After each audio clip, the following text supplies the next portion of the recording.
GTA San Andreas Easter eggs tajemství Part 1.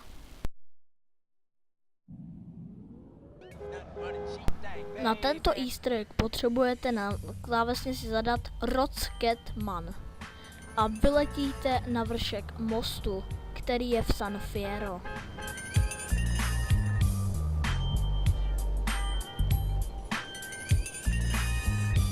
Je to úplně poslední patro.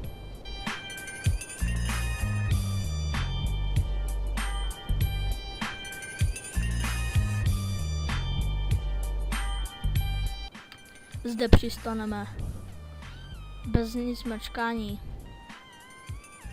a sundáme si to pomocí F. A máme tady napsaný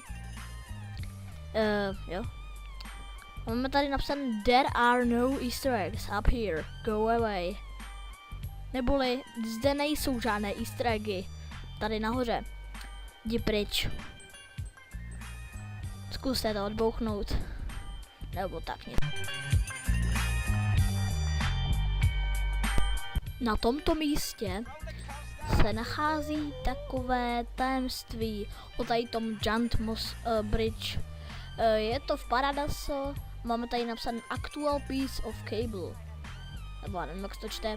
Máte tady vlastně výrazy, je teda vlastně to, jak to hodnotili. Oh, amazing třeba. A tady máte zde informace o Jan mostě. Tady v San Fierro. Takže máte tady prostě, že to má tady délku, výšku a teda.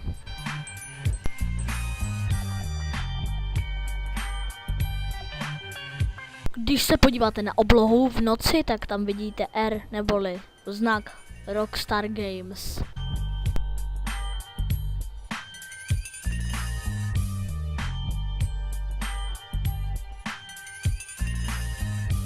Už vás nebaví takováhle velikost měsíce, střelte do něj čímkoliv chcete, pistolí a on změní velikost.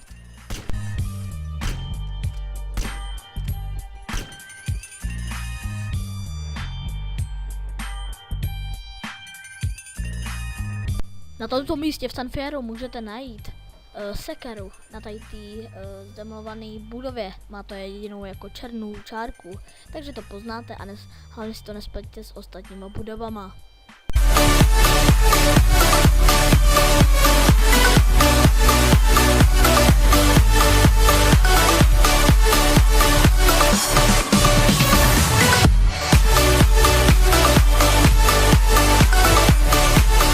Na tomto místě si myslíte, že je normální hřbitov v San Fierro, ale není to pravda, protože tady totiž je takový menší Easter egg.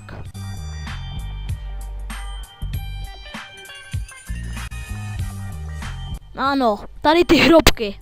Teď se podíváme, co je na nich napsaný.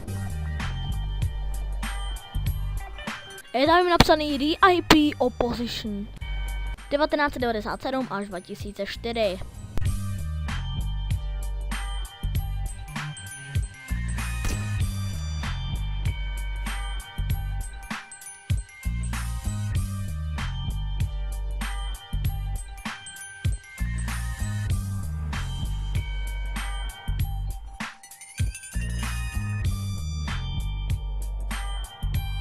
Zde je takový vlastně vchod na střechu nejvyšší budovy v Los Santos.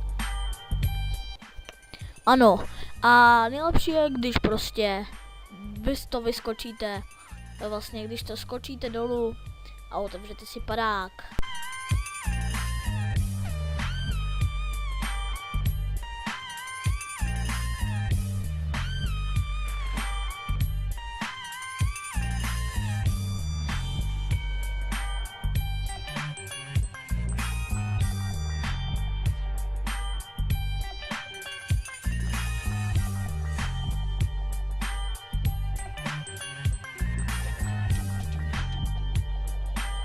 Je to normální budova, ale tady to bylo i v misi, když jsme byli s Big Smokem a střelili jsme tady.